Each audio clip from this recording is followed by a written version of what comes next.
René Descartes, the architect of modern thought. In this video, we'll break down one of the most influential philosophers of his time. René Descartes fundamentally altered how we understand the human mind and the nature of knowledge itself. He proposed that certainty could be achieved through systematic doubt and rational inquiry. This was not merely a philosophical method, but a complete reconstruction of the foundations of human knowledge. Before Descartes, philosophy relied primarily on ancient authorities and scholastic tradition. Descartes declared that reason alone, not inherited wisdom, must be the arbiter of truth. This single assertion disrupted centuries of medieval thought and inaugurated the modern philosophical era. His work emerged from concrete personal experience, not abstract speculation disconnected from lived reality. Descartes built his philosophy from years of solitary reflection and mathematical discovery. He found that the scholastic training he received often failed when confronted with genuine questions about certainty. The authorities he had memorized did not hold up against the test of rigorous examination, so he began questioning more systematically what could actually be known with certainty. What he discovered changed philosophy forever. Knowledge must be built on foundations that cannot possibly be doubted. Descartes was among the first modern philosophers to unite mathematics with philosophical inquiry. He developed analytical geometry, merging algebra with geometric reasoning. This made his work simultaneously revolutionary in content and rigorous in method. He demanded logical necessity for claims that other philosophers simply accepted on authority. His investigations demonstrated that mathematical certainty could extend beyond numbers into metaphysics itself. The method matters as much as any particular conclusion reached through its application. His influence extends far beyond philosophy into science, mathematics, and psychology. Modern cognitive science, artificial intelligence, and neurophilosophy all grapple with questions he formulated. Yet Descartes remains widely misunderstood. His philosophy is often reduced to simplistic caricatures. Many believe he merely sat in a room doubting everything and concluded he existed. This fundamentally misses the depth and systematic architecture of his philosophical framework. What follows is an attempt to present the complete structure of his thought with clarity and rigor. Part 1. The Method of Doubt and the Foundation of Certainty. Descartes placed a single epistemological commitment at the center of his entire philosophical system. Genuine knowledge must rest on foundations that are absolutely certain and indubitable. He called this methodological doubt, and it represents his foundational approach to philosophy. This is not merely a philosophical preference, but a statement about what knowledge actually requires. Truth itself demands foundations that cannot possibly be false. A building stands only as securely as its foundation. Descartes extended this architectural principle from physical structures to the edifice of human knowledge. He observed that the beliefs he had accepted since childhood rested on uncertain foundations. These beliefs might be true, but they had never been rigorously examined for certainty. Even under favorable conditions, unexamined beliefs remain vulnerable to error and deception. The drive towards certainty persists regardless of how confident we feel in our opinions. This is not skepticism for its own sake, but a systematic search for unshakable truth. The method of doubt was not entirely original to Descartes. Ancient skeptical traditions, particularly Pyrrhonism, had emphasized the difficulty of achieving certain knowledge. These skeptics argued that conflicting appearances and arguments made certainty impossible. Augustine of Hippo had employed doubt as a path to certainty in his theological writings. Augustine recognized that even if deceived about everything else, the fact of being deceived proved existence. Medieval Islamic philosophers like Al-Ghazali had used systematic doubt to examine religious claims. Each tradition contributed elements that Descartes would synthesize into his distinctive method. Descartes disagreed sharply with the ancient skeptics on one critical point: For him, doubt was not an endpoint, but a tool for reaching certainty. The question is not whether anything can be known, but what must be true beyond all doubt. A person in darkness does not lack the capacity to see. They lack the light required for vision. Similarly, humans do not lack the capacity for certain knowledge. They lack the proper method for discovering it. This distinction carries profound implications for understanding human intellectual capacities and limitations. Traditional scholastic philosophy located the source of knowledge in ancient authorities and divine revelation. The problem was that authorities disagreed, and revelation required interpretation. Descartes shifted the focus from external authority to the internal light of reason. People do not remain ignorant because they lack access to wise teachers or sacred texts.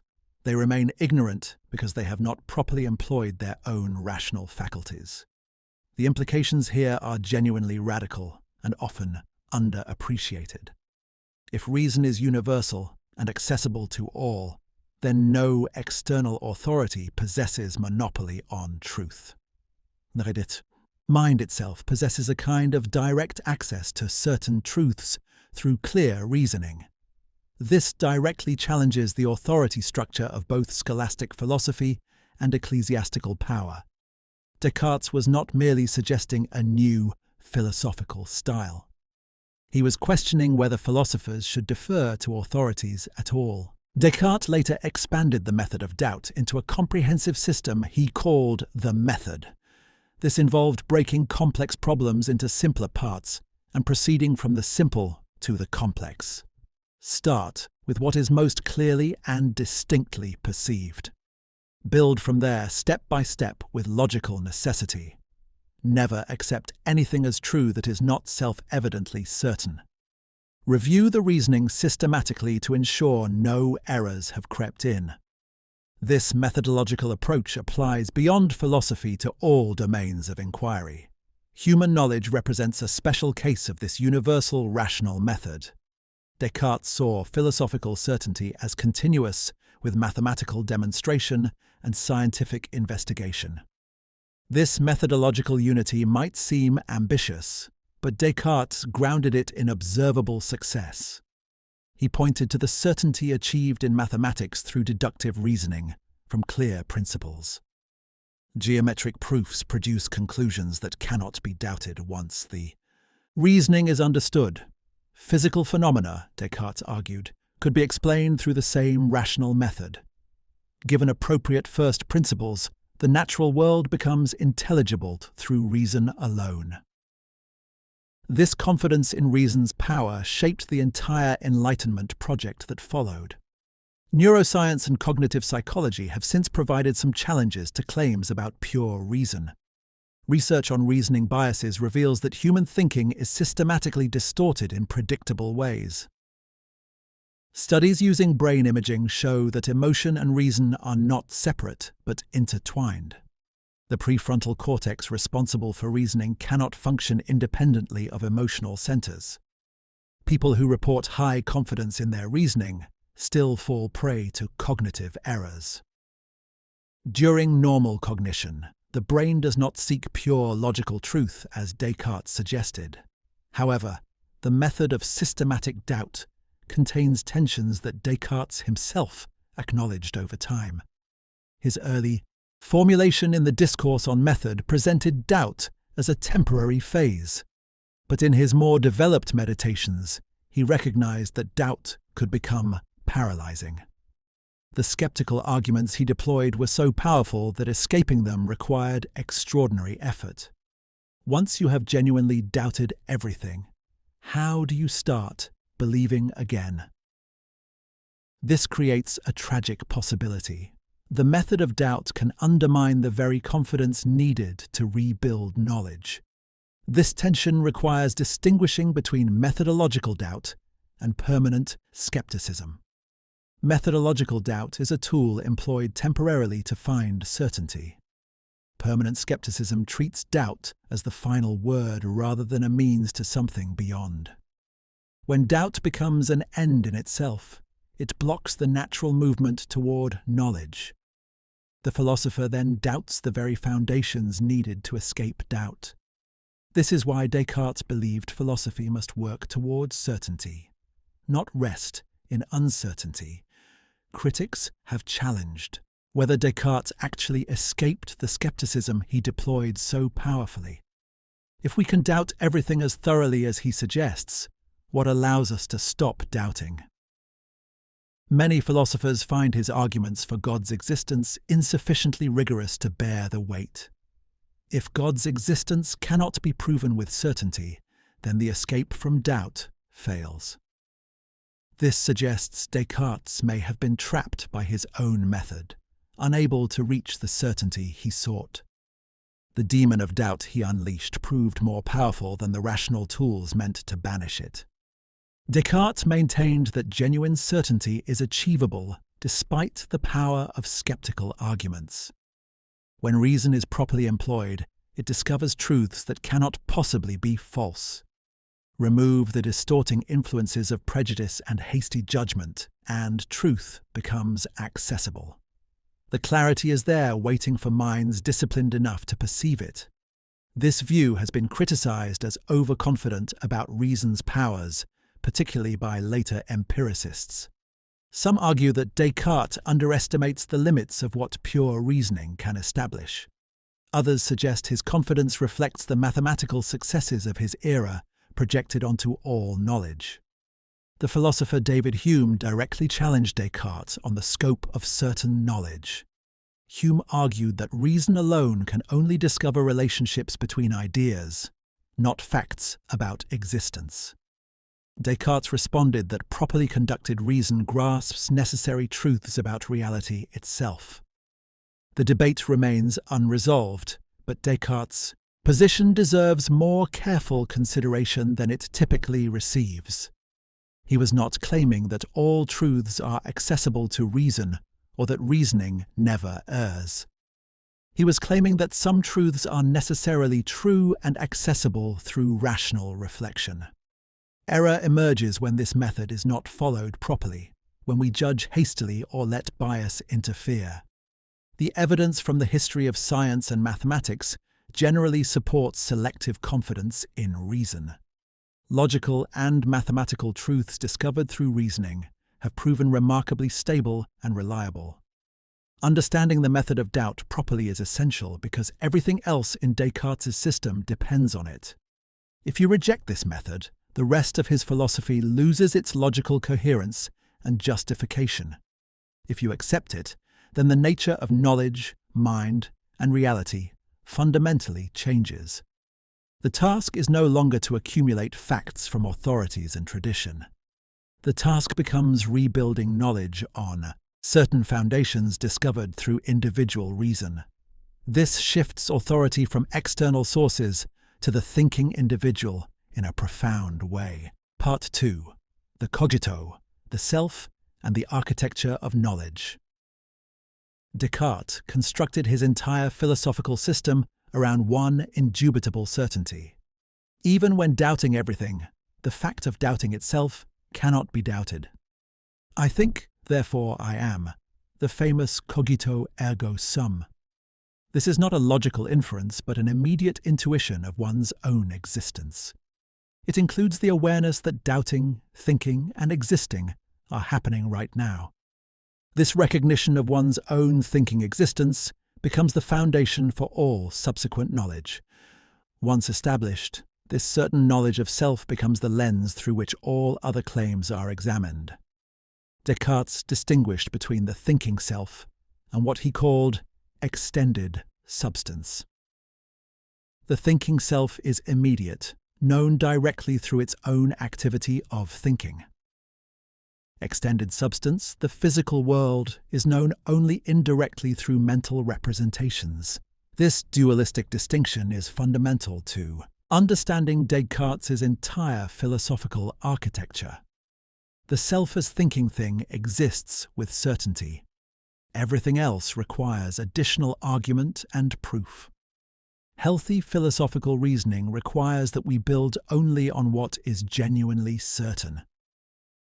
The central problem in knowledge is what Descartes termed the Cartesian circle. How can we trust our reasoning to prove anything beyond our own existence when we need God's existence to guarantee reason's reliability? But we use reasoning to prove God's existence in the first place. The mind seems trapped in circular reasoning that undermines the whole enterprise. This creates internal tension and the foundation for philosophical problems that persist to the present. Consider a concrete example to clarify how the circle operates and threatens Descartes' system. I know I exist because I think. I want to prove that God exists and is not a deceiver. I use my rational faculties to construct a proof of God's existence. But I can only trust my rational faculties if God exists and is not deceiving me. The reasoning is circular. My certainty depends on proving something I need certainty to prove. The whole structure seems to collapse under the weight of its own logic.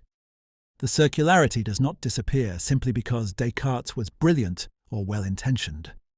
It continues to trouble philosophers who try to reconstruct his argument. The energy required to solve or avoid the circle drains resources from the rest of the system. Philosophical problems are signals that important issues remain unresolved in the foundations. Descartes identified the origin of error in what he called the will's overstepping the intellect. These are the hasty judgments we make when ideas are not yet clear and distinct. The intellect provides ideas but cannot force judgment. The will freely chooses whether to affirm or deny what the intellect presents. When we judge before achieving clarity, error becomes possible and likely. So we begin accepting claims without sufficient evidence or rushing to conclusions. Our knowledge becomes filled with error rather than built on truth. Clarity and distinctness become the criteria for truth in Descartes' epistemology. A clear idea is present and accessible to the attentive mind. A distinct idea is sharply separated from all other ideas without confusion. When both conditions are met, the idea cannot possibly be false according to Descartes. The mind naturally recognizes truth when it encounters it in this form. This makes possible a confident building of knowledge from certain foundations. The authentic philosopher proceeds only where clarity and distinctness permit advancement. Descartes contrasted clear and distinct ideas with what he called obscure and confused perceptions. These are the impressions we receive through the senses and imagination. They seem to tell us about external reality but are actually mental representations. The sensation of heat is a mental state, not a direct grasp of objective temperature. These sensory ideas cannot provide the certainty required for genuine knowledge. They may have practical utility but lack the philosophical certainty mathematics provides. The distinction between intellectual and sensory knowledge is subtle but critical. Clear and distinct ideas do not depend on sensory experience for their truth. They are grasped by the intellect alone through rational reflection. Sensory experience may trigger thinking, but cannot validate what reason discovers. We can affirm that triangles have angles summing to 180 degrees without measuring any actual triangle. This truth holds necessarily regardless of whether triangles exist in the physical world. Descartes proposed that the degree of clarity and distinctness determines the degree of certainty.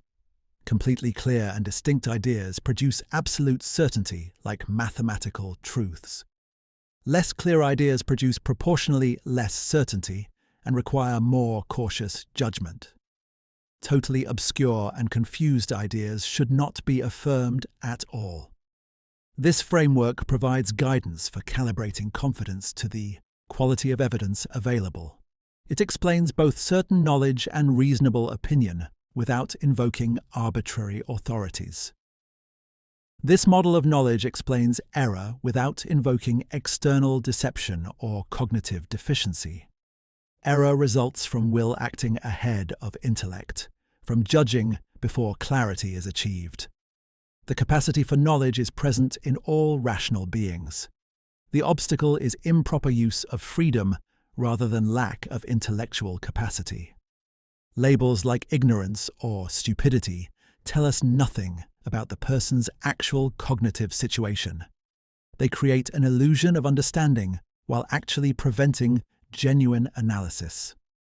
Descartes wanted philosophers to abandon such terms entirely and examine each judgment individually.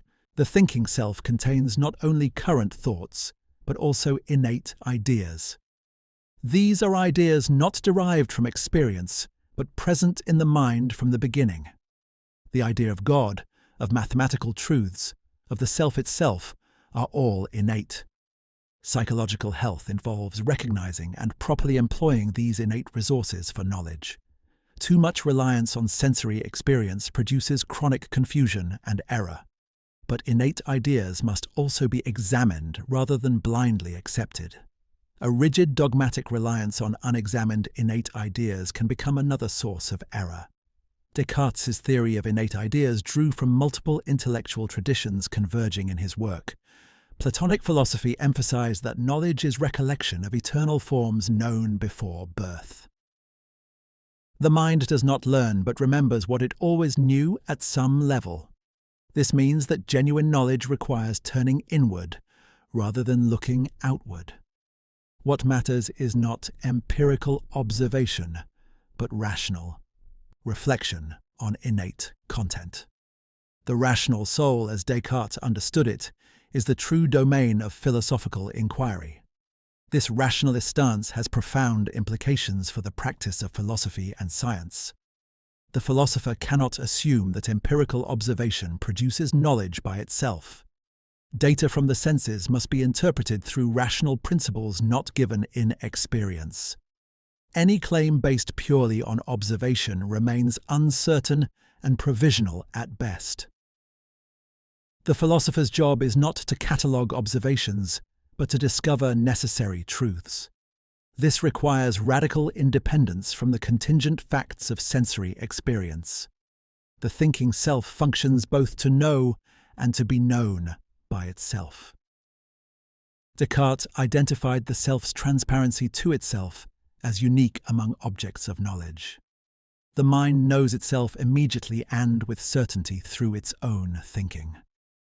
I cannot be mistaken about whether I am thinking right now. Physical objects, by contrast, are known only through representations that might be false.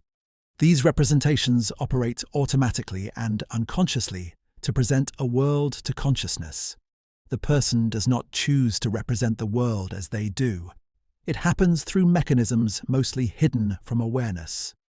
Descartes believed that beneath all the confusion of sensory experience lies the pure intellect. This deeper rational capacity knows necessary truths that sensation cannot provide. It possesses what Descartes called the natural light of reason. When attended to carefully, this light reveals truths with perfect clarity. The self begins trusting its own intellect rather than external authorities and sensory appearances. It becomes, in a profound sense, autonomous and self-governing in the realm of knowledge. Part 3. The Proofs of God and the Foundation of External Knowledge. Descartes made a bold claim that distinguished his rationalism from pure skepticism. He argued that God's existence could be proven with certainty through rational reflection alone. Necessary means that the argument follows from premises that cannot be doubted. Sufficient means that the proof establishes God's existence beyond any possible question. No empirical observation, scriptural authority, or mystical experience is required beyond pure reasoning. This was a direct challenge to both religious fideism and empirical theology. The claim appears in his Meditations on First Philosophy, one of the most discussed works in Western philosophy. Descartes stated his proofs with geometric precision, intending them as rationally compelling demonstrations. He wanted his arguments to convince any rational person regardless of their religious tradition. If successful, they would establish theism on purely philosophical grounds independent of revelation. They would reveal that reason itself, properly employed, necessarily concludes that God exists. The first proof relies on the idea of God present in Descartes' mind. This idea represents a being of infinite perfection, power, and reality. As a finite, imperfect being, Descartes cannot be the source of this idea. The cause of an idea must contain at least as much reality as the idea represents. Only God could implant the idea of God in a finite mind. Therefore, God must exist as the cause of this idea. The proof moves from the content of thought to the reality of what that content represents. Critics immediately questioned whether ideas require causes with as much reality as they represent. The idea of a unicorn does not require an actual unicorn to cause it. I can imagine things far greater than myself without those things existing. The principle Descartes relies on seems questionable when examined carefully. Perhaps ideas are just mental constructions that need not correspond to external reality. If so, the proof fails because its fundamental premise is false. Descartes responded by distinguishing between the objective reality of an idea and its formal reality. The idea of God contains infinite objective reality, even though it exists formally as a finite mental state. This infinite objective reality cannot come from a finite mind according to the causal principle. The principle applies to the content represented, not the mental state doing the representing. Whether this response succeeds has been debated for nearly 4 centuries. The second proof is the ontological argument, derived from Anselm, but given distinctive formulation. God is defined as the most perfect being, containing all perfections. Existence is a perfection, something it is better to have than to lack. Therefore, God must exist, because lacking existence would make God imperfect.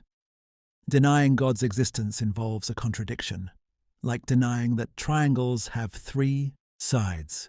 The very concept of God entails existence necessarily, not contingently. This argument generated immediate objection, even from Descartes' contemporaries. The monk Gonilo had objected to Anselm's version centuries earlier with a reductio. We can define a perfect island that must exist by the same logic. But clearly, perfect islands need not exist just because we can conceive them. The argument seems to prove too much by making existence follow from mere definition. Immanuel Kant later argued that existence is not a predicate or perfection at all. It does not add to the concept of a thing, but merely asserts that the concept is instantiated. 100 real thalers do not contain more money than 100 imagined ones. They are simply actual rather than merely possible. Descartes maintained that God is a special case where essence and existence cannot be separated. For all finite things, existence is contingent and does not follow from the concept.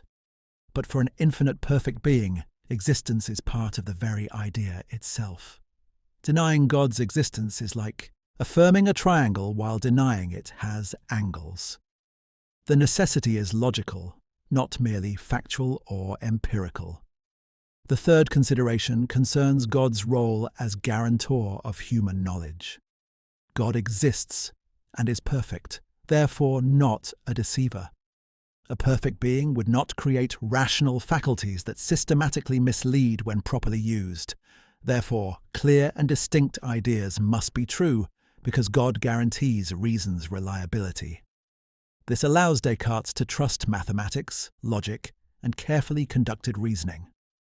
God's existence and nature provide the bridge from subjective certainty to objective knowledge. Without this bridge, the thinking self remains trapped in its own ideas.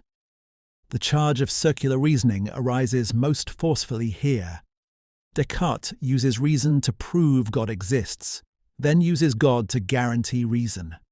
If reason is unreliable until proven reliable by God, how can we trust the reasoning that proves God? The circle seems vicious and undermining rather than virtuous and supportive. Perhaps Descartes never truly escapes the radical doubt he so powerfully articulated.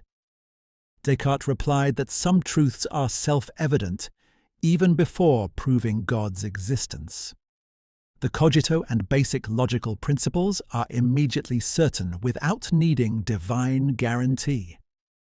These provide a foundation sufficient to prove God through careful reasoning. Once God's existence is established, the scope of certainty can expand to all clear and distinct ideas. The circle is not vicious because it builds from immediately certain foundations. But whether this response truly escapes circularity remains contested among interpreters. The proofs of God have not persuaded most contemporary philosophers. Few accept that God's existence can be demonstrated with mathematical certainty. The arguments seem to involve questionable premises or logical moves that are not compelling. Even many religious philosophers doubt that faith can rest on these rational demonstrations. Yet the proofs remain philosophically significant for revealing Descartes' rationalist commitments. He believed reason could discover necessary metaphysical truths, not just analyze concepts. The knowability of God through reason alone represents the high point of rationalist ambition.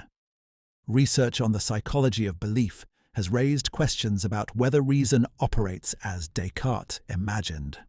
Studies show that people reach conclusions through non-rational processes, then rationalize them afterward.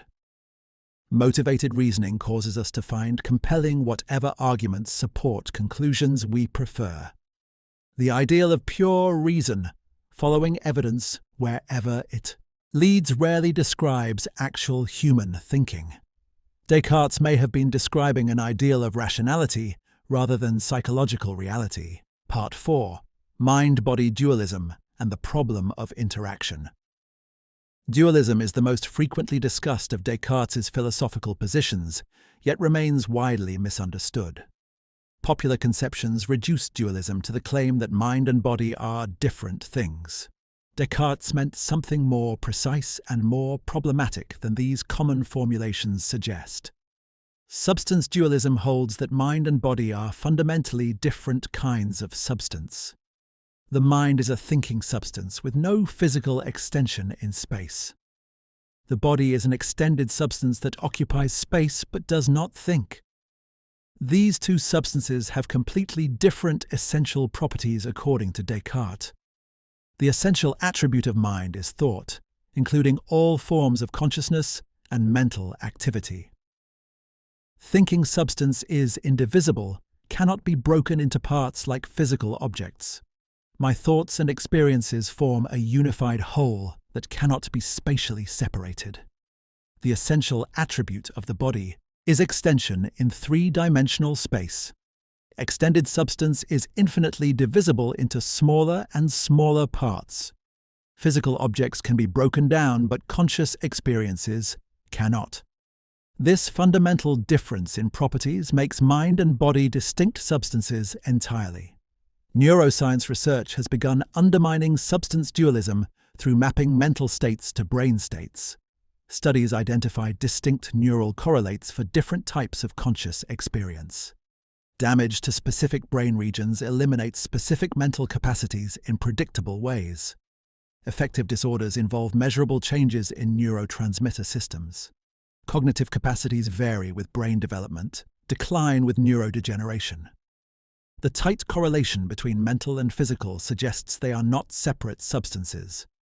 Mental events appear to be what brain events feel like from the inside. The notorious mind-body problem arises from Descartes' dualism with full force. If mind and body are completely different substances, how do they interact? How does my mental decision to raise my arm cause physical movement in muscles? How do physical impacts on my body produce mental sensations like pain? Interaction seems to require causal influence between categorically different kinds of things. But causation typically operates within a single domain, physical to physical or mental to mental. Cross-category causation from mental to physical appears mysterious and unexplained. Descartes proposed that mind and body interact through the pineal gland deep in the brain, This small organ seemed to him uniquely positioned to serve as the interface between substances. The soul moves the pineal gland, which then affects the flow of animal spirits through the body. Physical impacts move the pineal gland, which then produces sensations in the soul. This mechanism would explain how categorically different substances causally influence each other. The pineal gland functions as a kind of translation device between mental and physical. This proposal satisfied almost no one and became a target of ridicule even in Descartes' lifetime. Princess Elizabeth of Bohemia pressed him on how an immaterial soul could move anything physical. Movement requires contact, but immaterial things cannot make contact with material ones. Descartes had no satisfactory answer and admitted the difficulty in correspondence. The interaction problem remained the greatest vulnerability in his entire philosophical system. It suggested that something fundamental was wrong with substance dualism itself. Later, philosophers proposed alternatives to avoid the interaction problem entirely. Occasionalism held that God causes physical events on the occasion of mental ones and vice versa. Mind and body do not actually interact. God coordinates them to appear as if they do. Leibniz's pre-established harmony suggested that mental and physical run in parallel like synchronized clocks. They never causally interact, but were set up by God to correspond perfectly. Both solutions preserve dualism while denying direct mind-body interaction. But both require constant divine intervention that seems philosophically extravagant. Descartes emphasized that mind and body form a substantial union in human beings, despite being different substances. We are not souls imprisoned in bodies or ghosts operating machines. The human person is a genuine unity of mental and physical that experiences itself as one. Pain is not the soul's perception of damage to a separate body. Pain is an experience of the embodied person as a unified whole. This suggests a closer relationship between mind and body than strict dualism allows. The relationship between mind and body forms an interconnected problem that Descartes never fully resolved. He maintained dualism to preserve the soul's immortality, an essential difference from matter. But he acknowledged that human experience reveals intimate unity between mental and physical. These commitments pull in opposite directions without obvious reconciliation. Perhaps dualism captures something true about consciousness, while missing something about embodiment. Or perhaps the whole framework needs replacement with something that avoids the interaction problem. Descartes' dualism influenced centuries of subsequent philosophy and science. It shaped how medicine approached the body as a mechanical system, separate from the mind. It established the hard problem of consciousness as a central question in philosophy of mind. It created space for natural science to study the physical world without theological constraints. But it also created a chasm between mind and world that later philosophy struggled to bridge. Research has extensively investigated the neural basis of consciousness using various experimental approaches. The global workspace theory proposes that consciousness involves widespread brain integration. Predictive processing models suggest that experience arises from the brain's predictions about sensory input. Integrated information theory attempts to quantify consciousness in terms of informational integration. These theories treat consciousness as fundamentally physical rather than requiring separate mental substance. The evidence increasingly suggests that Descartes' dualism cannot be sustained in its original form. One crucial finding is that consciousness is disrupted by purely physical interventions in predictable ways. Anesthesia eliminates consciousness by affecting specific neurotransmitter systems. Brain lesions cause highly specific losses of conscious capacities. Consciousness correlates with measurable brain states in systematic ways. This pattern suggests consciousness depends on physical processes rather than existing in separate substances. The mind appears to be what the brain does, not a separate entity operating the brain. Part 5. The Passions, Human Nature, and Moral Philosophy. Descartes did not only theorize about knowledge and metaphysics, he articulated a comprehensive account of human nature and ethics. He described what he called the passions as fundamental features of embodied human existence. These passions arise from the soul's union with the body and shape all human experience. They are not purely mental or purely physical, but products of the substantial union. Understanding them requires examining both physiological mechanisms and conscious experience. Descartes emphasized that the passions are natural and necessary for human life. They are not disorders to be eliminated, but capacities to be properly regulated. The first characteristic of the passions is that they are perceptions or feelings caused in the soul by the body. They differ from pure thoughts that the soul produces through its own activity. The passions arise from physical processes in the body affecting the mind through their union. A sudden fright involves bodily changes that then produce the mental experience of fear. The soul perceives these bodily changes rather than directly causing them through will. This receptive dimension of mental life reflects our embodied nature. Passions include not only emotions like love, hatred, joy, and sadness, but also bodily sensations. Hunger, thirst, pain, and pleasure all count as passions in Descartes' broad use of the term. They share the feature of being imposed on the soul rather than generated by it.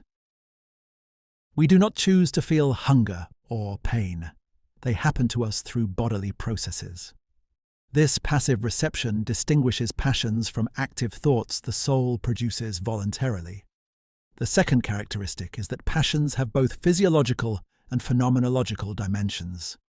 Each passion involves specific patterns of animal spirits moving through the body. Fear involves spirits moving away from potential threats toward the heart for protection. Anger involves spirits moving toward the source of offense to attack or resist. These physical patterns explain the bodily feelings that accompany emotional states.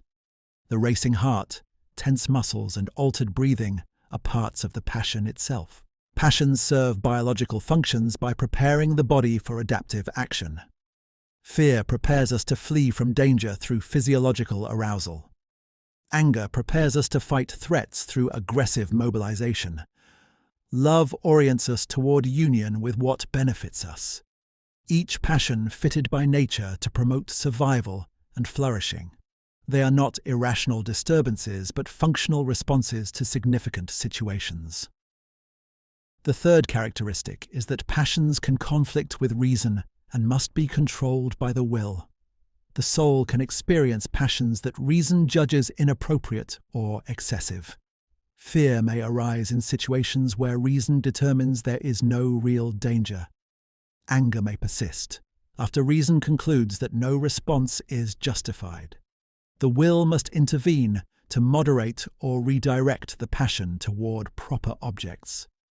This requires that the soul maintain authority over the body despite the strength of passions. Controlling the passions does not mean eliminating them entirely. Descartes rejected Stoic ideals of apatheia or complete freedom from passion. Such freedom is neither possible nor desirable for embodied human beings. The passions provide information and motivation essential for navigating life successfully. The goal is regulation rather than elimination, appropriate response rather than suppression. A well-ordered soul experiences passions, but ensures they align with rational judgment. The fourth characteristic is that virtue consists in the proper use of free will in relation to the passions. The virtuous person does not lack passions, but governs them through wisdom and resolution. They feel fear, anger, love, and other passions as strongly as anyone else. But they do not allow these passions to produce actions contrary to reason's guidance. The will remains sovereign even while the soul experiences powerful, passive affections. Generosity is Descartes' supreme virtue, though he means something specific by this term. Generosity involves recognizing that free will is one's only true possession and using it well, The generous person esteems themselves for the good use of freedom, not for external goods. They also respect others as equally free beings worthy of dignity. This self-esteem and respect for others together constitute the foundation of all virtue. Generosity prevents both servile self-abasement and arrogant contempt for others. The fifth characteristic is wonder, which Descartes identifies as the first of all passions. Wonder arises when we encounter something novel or surprising that captures attention. It has no physiological basis in bodily preservation like other passions. Wonder is purely cognitive, arising from the soul's encounter with what exceeds expectations. This makes it fundamental to intellectual life and the pursuit of knowledge. Philosophy itself begins in wonder at what seems paradoxical or inexplicable. Descartes explicitly stated that mastery of the passions is not about feeling less, but about feeling rightly. Such mastery allows for intense joy, profound love, and appropriate grief when circumstances warrant. The well-ordered soul does not experience less passion than others. It experiences passions that align with truth and contribute to genuine human flourishing. The reward is not emotional flatness, but a richer and more coherent emotional life. Descartes described this as the supreme contentment available to rational beings. The well-ordered soul is also characterized by rational self-love properly understood. Descartes believed that when people operate from genuine understanding, they naturally choose wisely. This follows from his view that clear and distinct ideas compel assent by their intrinsic clarity. Error comes from confused judgment, not from authentic rational perception.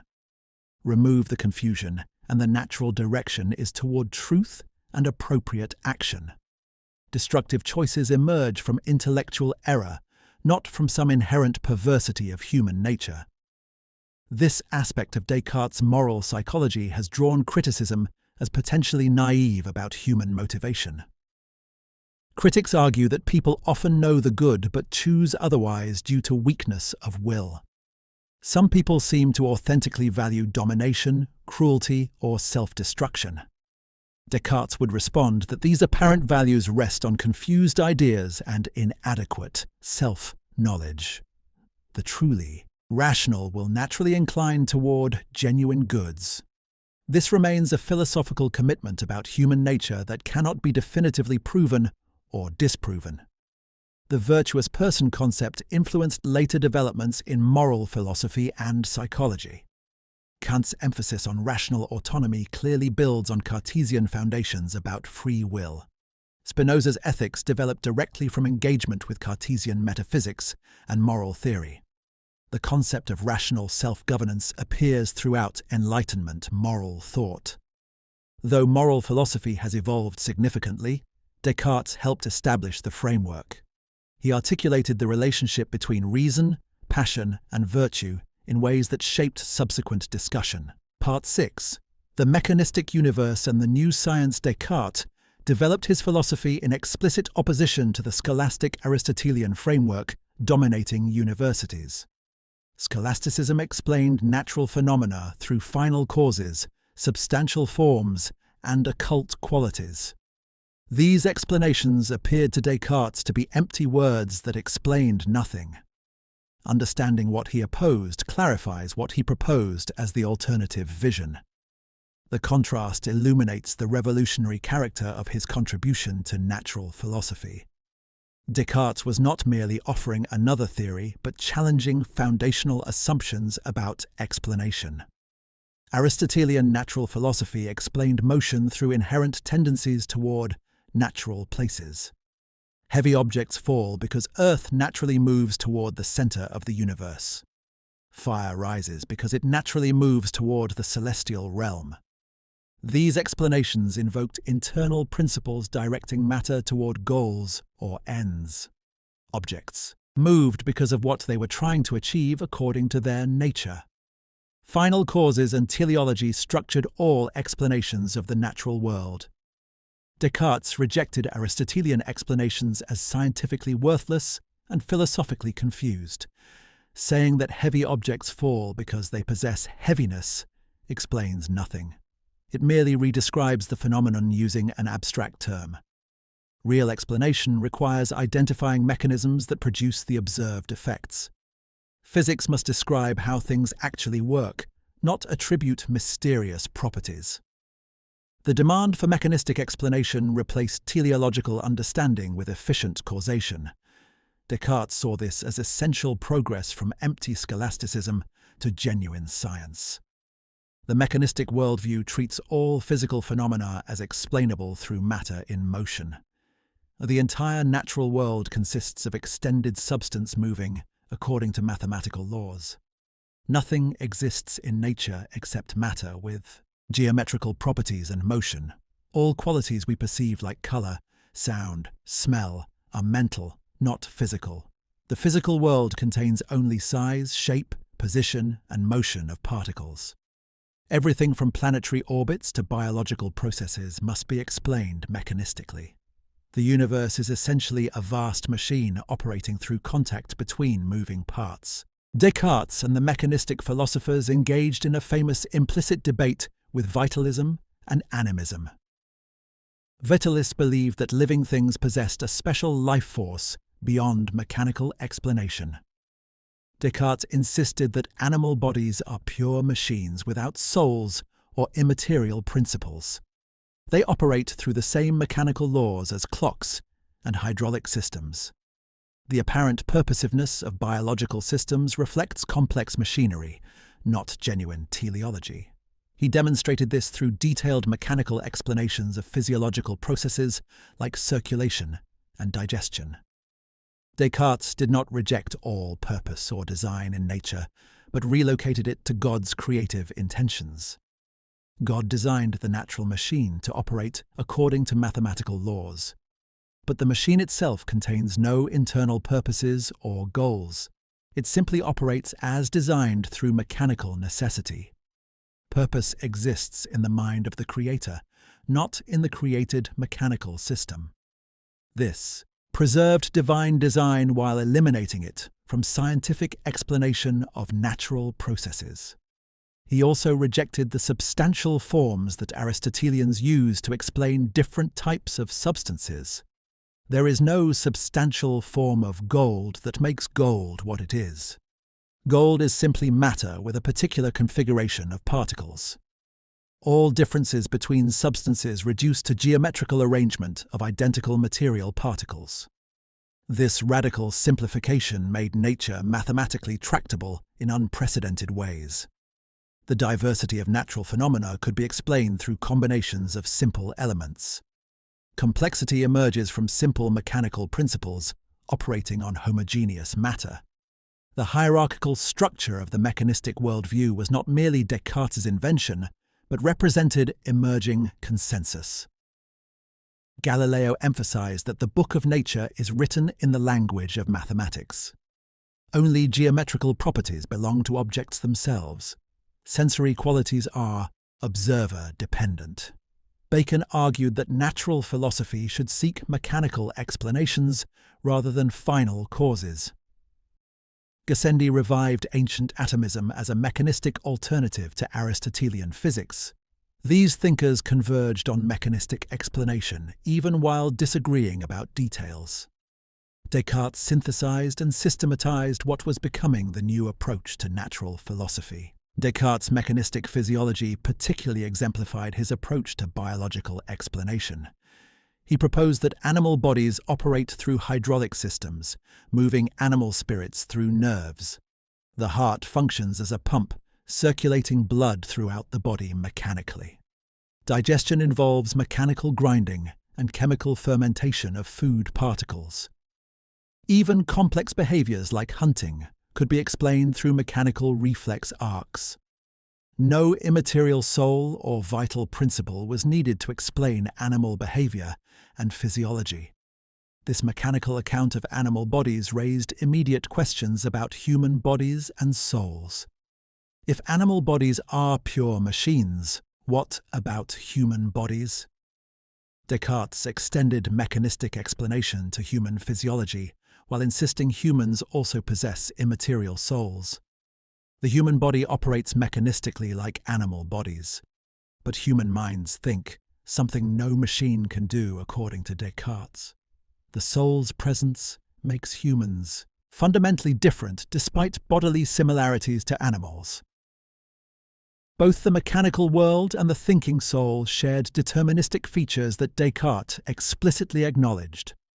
Physical events follow necessarily from prior physical states according to natural laws.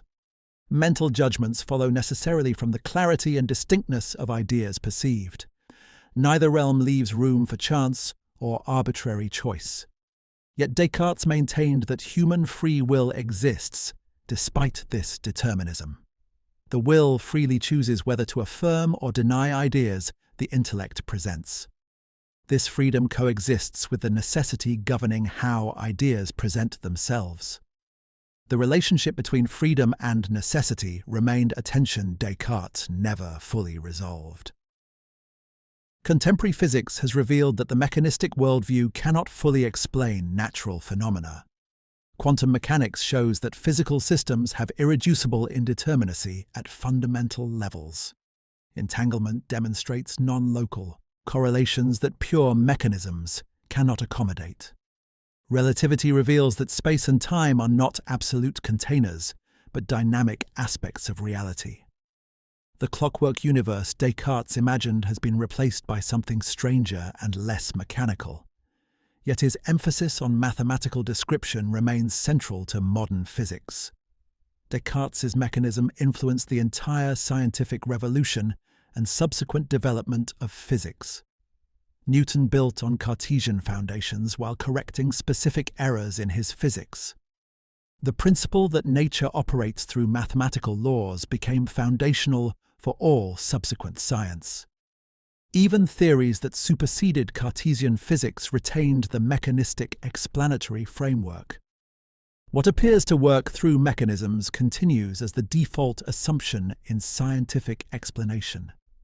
Descartes showed that mechanical explanation was both possible and empirically fruitful across diverse phenomena. Research has extensively investigated whether consciousness can be explained mechanistically.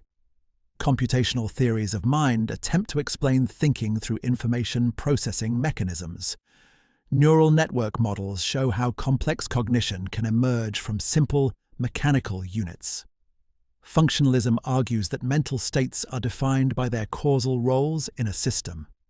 These approaches treat the mind as something a sufficiently complex mechanism could produce. The assumption is that Descartes was wrong to exclude thinking from mechanistic explanation.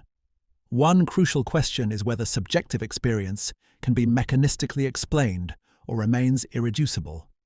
The hard problem of consciousness concerns why physical processes produce subjective feelings at all. Mechanistic explanation seems to leave out what it feels like to experience something. This problem descends directly from Descartes' distinction between extended and thinking substance. Even philosophers who reject dualism often find the hard problem genuinely difficult. The phenomenal character of consciousness resists mechanistic reduction in ways that vindicate Cartesian worries. Part 7. Intellectual Influences and Historical Context. Descartes did not create his philosophy from nothing. He synthesized influences from diverse intellectual sources, spanning ancient and medieval philosophy. Understanding these influences reveals the deeper foundations beneath his innovations. His thought drew from scholastic training, ancient skepticism, and mathematical reasoning. Each tradition contributed elements that Descartes integrated into his distinctive synthesis. Tracing these influences illuminates both the originality and the intellectual depths of his work. No thinker emerges fully formed. All build on what came before while adding something genuinely new. Augustine of Hippo stands as perhaps the most significant ancient influence on Descartes' approach. Augustine employed systematic doubt to refute skeptics who denied the possibility of knowledge. He argued that even if deceived about everything, the fact of being deceived proves existence. This anticipates Descartes' Cogito, by over 1,000 years. Augustine emphasized the soul's direct knowledge of itself as foundational for all other knowledge. He valued reason's capacity to discover necessary truths without requiring sensory experience. These emphases directly anticipate the core features of Cartesian epistemology. Descartes encountered Augustine's ideas through his Jesuit education at La Flèche. The Jesuits taught scholastic philosophy, but Augustine remained an important theological authority. His emphasis on the soul's self-knowledge and the role of divine illumination influenced Descartes. Descartes acknowledged the similarity between Augustine's argument and his own Cogito. However, he insisted his version was more systematic and better grounded philosophically. The Cogito for Descartes served as the foundation of an entire philosophical system. Ancient skepticism, particularly Pyrrhonism as transmitted by Sextus Empiricus, profoundly shaped Descartes' method. Sextus compiled arguments showing that every belief could be doubted through conflicting appearances. He demonstrated that for any argument, an equally strong counter-argument could be constructed. The skeptics concluded that we should suspend judgment about all theoretical questions. Descartes absorbed these skeptical arguments, but drew opposite conclusions from them. He used doubt not to suspend judgment, but to find what could not be doubted. The scholastic tradition. Descartes' learned at school provided both techniques and targets. Scholastic philosophy emphasized logical rigor and systematic argumentation. It trained students in analyzing distinctions and constructing formal proofs. Descartes absorbed this methodological training, even while rejecting much scholastic content. His proofs of God's existence employ scholastic argumentative forms. His metaphysical vocabulary of substance, mode, and attribute derives from scholasticism. The formal structure of his reasoning shows deep scholastic influence, despite his criticisms. Mathematical reasoning provided the model Descartes sought to extend to all knowledge. Mathematics achieved certainty through demonstrations from self-evident axioms. Geometric proofs produced conclusions that could not be doubted once understood. Algebraic methods allowed complex problems to be solved through systematic procedures. Descartes himself made foundational contributions to mathematics through analytic geometry. His unification of algebra and geometry showed how abstract reasoning could illuminate spatial reality. This success convinced him that similar methods could work in metaphysics. Descartes' invention of coordinate geometry exemplified his philosophical approach in mathematical form. He showed how geometric curves could be represented by algebraic equations. This reduced geometric problems to algebraic manipulations that could be solved systematically. The method revealed deep structural connections between seemingly different domains. It demonstrated the power of finding the right representational framework. Philosophy could achieve similar progress by finding appropriate methods for representing metaphysical truth. Medieval Islamic philosophy contributed to Descartes' thinking through several channels. Al-Ghazali had employed systematic doubt to examine philosophical and religious claims. Avicenna developed arguments for God's existence based on contingency and necessity. These ideas were transmitted to Europe through Latin translations and scholastic engagement. Descartes was likely exposed to them through his education, though direct influence is difficult to trace. The convergence suggests common rational approaches to fundamental philosophical questions. The mechanistic philosophy that Descartes helped establish had ancient roots in atomism. Democritus and Epicurus had proposed that all phenomena result from atoms moving in void. This eliminated teleology and reduced explanation to matter in motion. Pierre Gassendi revived atomism in Descartes' era as an alternative to Aristotelian physics. Descartes rejected atoms as indivisible particles, but embraced mechanical explanation. His matter is infinitely divisible, but operates through the same mechanical principles atomists proposed. The scientific developments of Descartes' time profoundly influenced his thinking. Galileo's mathematical physics showed that nature could be described in geometric terms. Kepler's laws of planetary motion demonstrated mathematical order in celestial phenomena.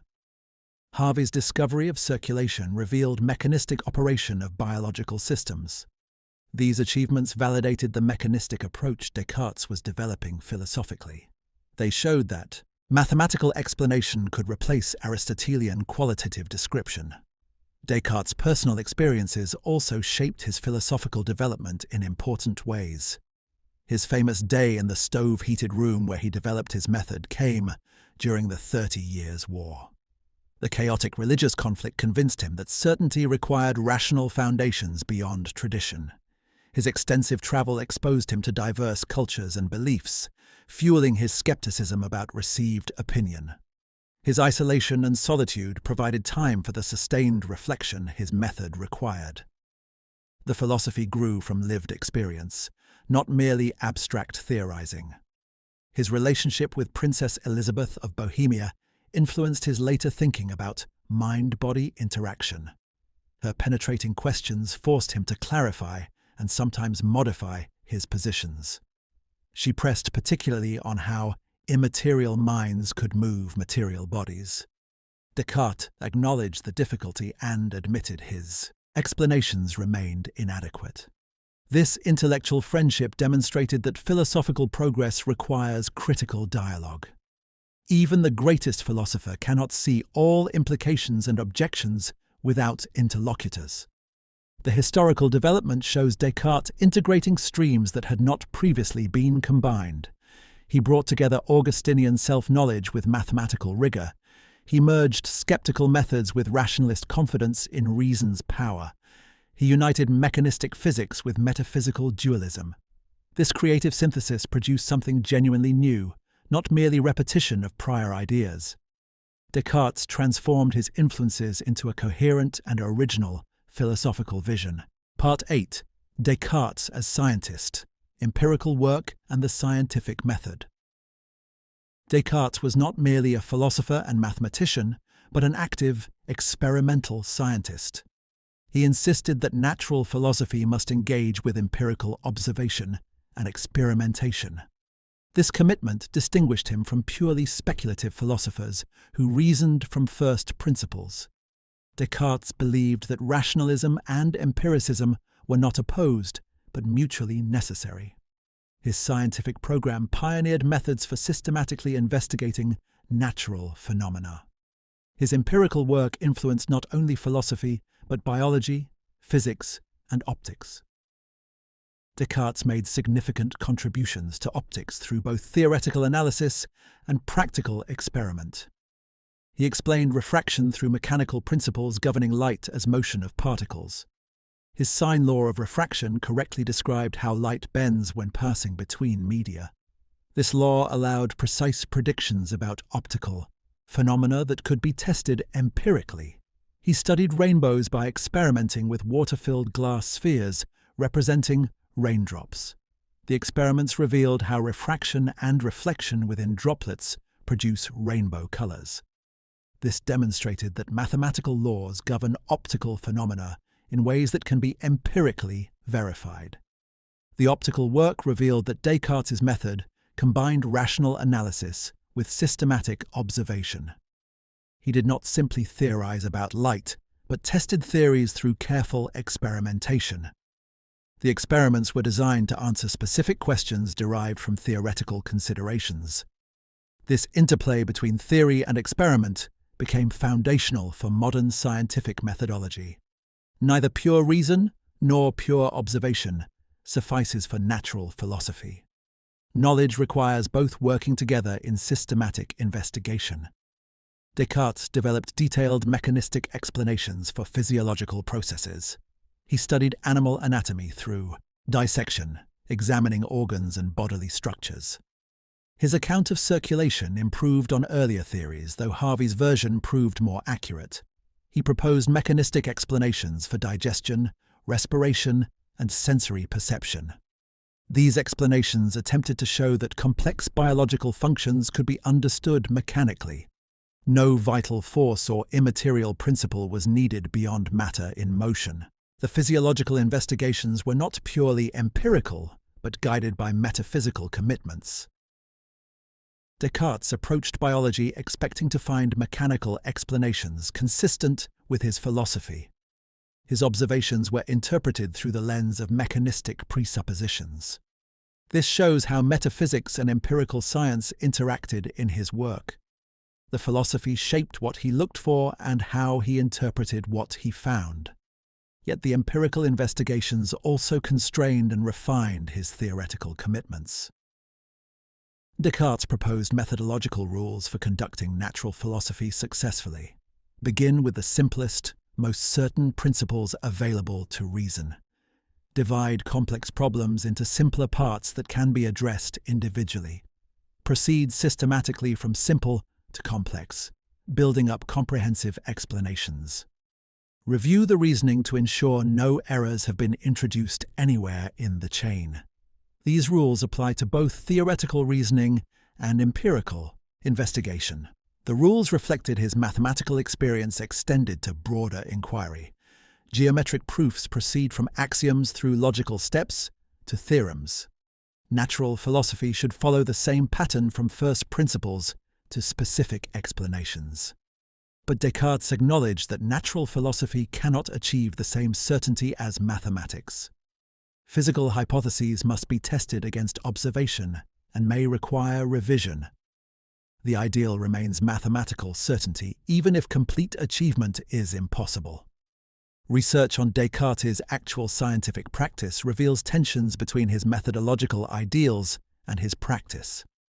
He sometimes developed explanations without sufficient empirical testing.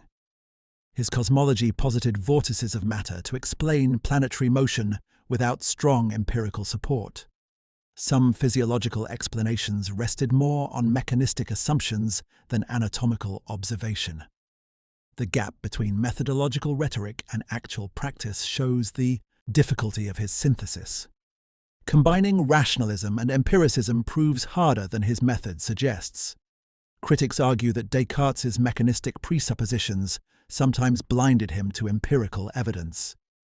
His insistence that all explanations be mechanical led him to reject phenomena that seemed non-mechanical. He dismissed apparent action at a distance as impossible, despite empirical evidence for magnetic attraction. Newton later showed that gravity operates at a distance in ways Descartes' mechanism could not accommodate. Metaphysical commitments can both guide and distort empirical investigation. Descartes' scientific work influenced the development of the Royal Society and experimental philosophy. His emphasis on mechanical explanation became foundational for the new science. His integration of mathematics and physics showed the power of mathematical, natural philosophy. Even scientists who rejected specific Cartesian theories retained his mechanistic framework. The method of combining rational analysis with empirical testing became standard scientific practice. Contemporary historians of science have revised assessments of Descartes' scientific contributions. His optics made genuine advances that remained influential for generations. His physiology, while often incorrect, asked productive questions that motivated further research. His cosmology failed but established a mechanistic framework that eventually succeeded with modifications. Even his failures were productive by clarifying what needed to be explained and how. Scientific progress builds on both successes and instructive failures. The relationship between Descartes' philosophy and science remains actively debated. Some see his metaphysics as supporting and motivating his scientific work productively. Others argue his philosophy imposed constraints that hindered empirical investigation. Perhaps both perspectives capture partial truths about a complex relationship. The philosophy provided a coherent framework, but also theoretical blinders. Science needs guiding principles, but must remain open to empirical surprises. Descartes exemplified both the value and the limitations of theory-driven research. Part 9. Beyond Philosophy: Politics, Religion, and Social Context. Descartes never intended his philosophy to remain confined to metaphysical speculation. He recognized that his ideas had implications for religion, politics, and social life. The same method, producing metaphysical certainty, could guide practical reasoning about values and institutions. He spent significant energy considering how his philosophy related to Christian theology. Political developments and religious conflicts of his era profoundly shaped his thinking. This engagement revealed that apparently abstract philosophy carries concrete social implications. Descartes' religious commitments and their relationship to his philosophy remain contested. He presented himself as a devout Catholic, seeking to support faith through reason. The proof of God's existence aimed to show that theism rests on rational foundations. His dualism preserved the immortal soul central to Christian anthropology. He insisted that his physics was compatible with Catholic doctrine properly understood. Whether these professions reflected genuine piety or strategic positioning is debated. Some interpreters take Descartes at his word as a sincere Catholic who sought rational theology. He was educated by Jesuits and maintained connections with Catholic intellectuals throughout his life. His letters contain expressions of faith that seem genuine rather than merely strategic. The proofs of God play a central structural role in his system, not merely window dressing. Perhaps he truly believed that reason and revelation could be harmonized through careful philosophy. Other scholars argue that Descartes' philosophy actually undermines religious orthodoxy despite his protestations. His method of doubt calls all authorities into question, including ecclesiastical ones. His mechanism eliminates divine action from nature except at the moment of creation. His emphasis on individual reason empowers intellectual autonomy against external religious authority. The philosophy's actual tendency is toward secularization, despite Descartes' religious language. Perhaps he disguised radical implications to avoid persecution like Galileo suffered. The truth likely involves both genuine religious conviction and strategic caution. Descartes lived in an era when challenging church authority could have severe consequences. He witnessed Galileo's condemnation and censored his own work to avoid similar problems. But he also seems to have believed that, properly understood, Christianity and reason were compatible. His goal was not to undermine faith, but to put it on firmer, rational foundations. The tension between reason and revelation would continue troubling his philosophical descendants. Descartes' political philosophy remains less developed than his metaphysics, but can be reconstructed from hints.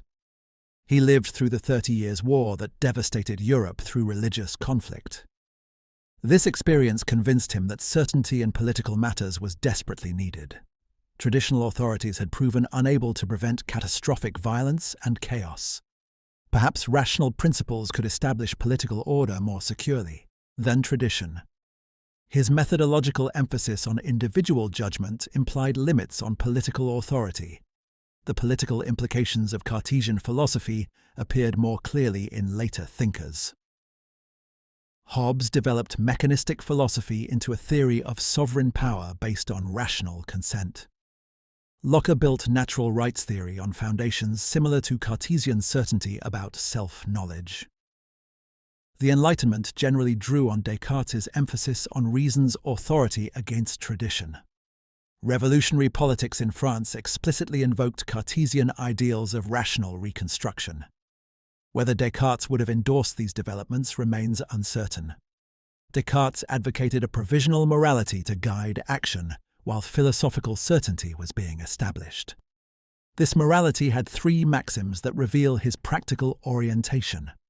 First, obey the laws and customs of your country and retain the religion of your upbringing. Second, be firm and resolute in action once a decision is made, even if uncertain.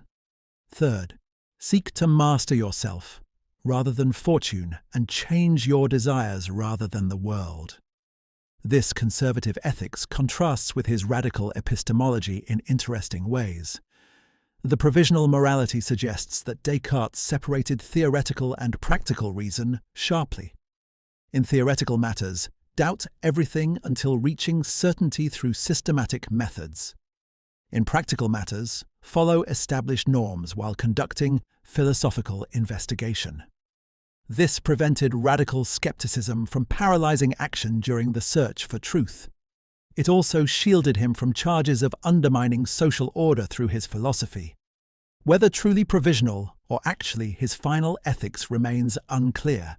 Descartes' social context profoundly shaped both his philosophy and its reception. He lived during the scientific revolution that was transforming European thought.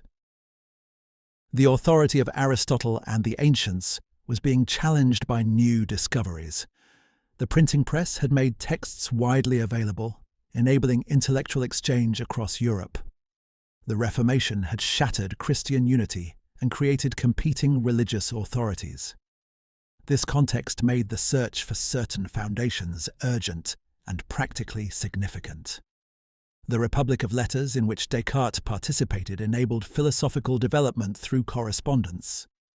He exchanged letters with leading intellectuals across Europe discussing philosophical questions.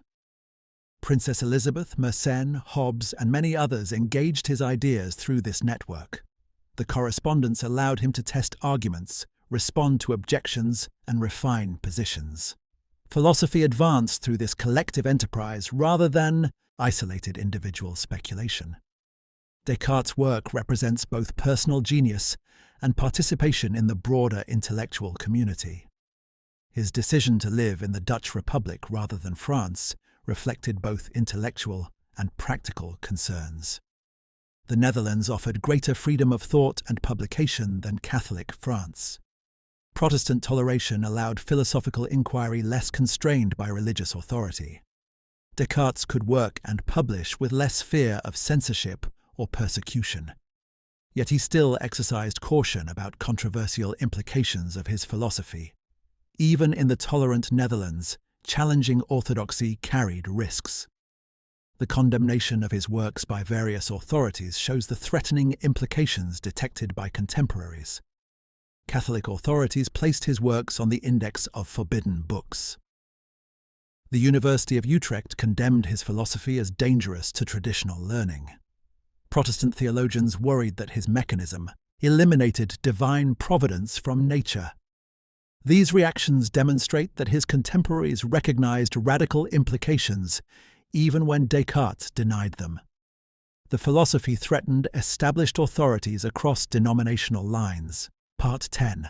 Major critiques, scholarly debates, and Descartes' responses. Descartes' work attracted sustained criticism from multiple directions during his lifetime and after. Understanding these critiques and his responses deepens comprehension of his philosophy's strengths and limits. The debates reveal genuine tensions and unresolved questions within the Cartesian framework. Engaging criticism honestly is essential for any serious intellectual engagement with his contribution. What follows examines the most significant objections raised by contemporaries and later scholars. Descartes often responded directly to critics, and his responses illuminate his thinking further. The most fundamental critique concerns the cogito itself and what it can actually prove. Critics argue that "I think, therefore I am" assumes the existence of an I that does the thinking. But this is precisely what needs to be proven, not assumed in the proof. The cogito appears circular, using the conclusion as a premise in its own demonstration. How can we know that thoughts require a thinker without already assuming the self exists? The objection suggests that Descartes has not escaped skepticism, but merely begged the question. Lichtenberg formulated this objection famously by suggesting Descartes should have said, "It thinks," rather than "I think." We are aware of thinking occurring, but not necessarily of a substantial self doing the thinking. The existence of thoughts does not entail a thinking substance any more than rain entails a rainmaker. Perhaps thoughts simply occur without requiring a permanent subject that possesses them. This phenomenalist reading denies that the cogito proves what Descartes claimed it proved. Descartes responded that thinking and the existence are not two separate things requiring logical inference. The Cogito expresses an immediate intuition, not a syllogistic argument. When I am aware of thinking, I am immediately and simultaneously aware of my own existence. There is no gap between premise and conclusion requiring logical mediation. The certainty is intuitive and direct, not dependent on any prior assumptions. Whether this response succeeds depends on whether immediate intuition can ground knowledge. Augustine describes this condition with agonizing honesty. He wants to change, but he isn't ready to give up his youthful life yet. He desires chastity, but he fears that his prayer will be answered too quickly. His famous plea captures this perfectly. Grant me chastity and continence, but not yet. He recognizes the absurdity of this prayer even as he cannot help praying it. He sees himself willing and not willing simultaneously, trapped in a psychological civil war that reason cannot resolve. This divided will is not mere weakness or indecisiveness. It reveals something fundamental about human nature after the fall. Our rational understanding of what is good does not automatically translate into the power to pursue that good. Knowledge and will have been separated. We can see clearly what we should do while being utterly unable to do it. This is the human condition that secular philosophy cannot adequately explain because it assumes that enlightenment automatically produces virtue. Augustine's analysis of his divided will anticipates by centuries what St. Paul had already articulated and what modern psychology would rediscover. The conscious, rational self is not in control. Deeper forces operate beneath the surface of awareness, shaping our desires and actions in ways we cannot fully understand or control. We are mysteries to ourselves, opaque to our own introspection, divided between conflicting impulses that reason cannot adjudicate. The climax of the Confessions comes in a garden in Milan. Augustine has reached a crisis point. He intellectually accepts Christianity but cannot bring himself to commit fully. He weeps in frustration at his inability to choose what he knows is true. Then he hears a child's voice singing, "Take up and read." He opens Paul's epistles at random and reads a passage calling him to put aside sexual immorality and put on Christ. In that moment, his divided will is unified. Not through his own effort, but through divine grace, working on and through his psychological condition. Spinoza and Leibniz both challenge the adequacy of clarity and distinctness as truth criteria. They developed alternative rationalist systems that modified or rejected this Cartesian standard. Leibniz argued that distinctness requires being able to enumerate marks that individuate a concept. Not all clear ideas meet this standard of distinctness. Spinoza held that truth is self-evident to reason, but does not depend on psychological feelings of clarity. Both preserved rationalism while questioning Descartes' specific epistemology.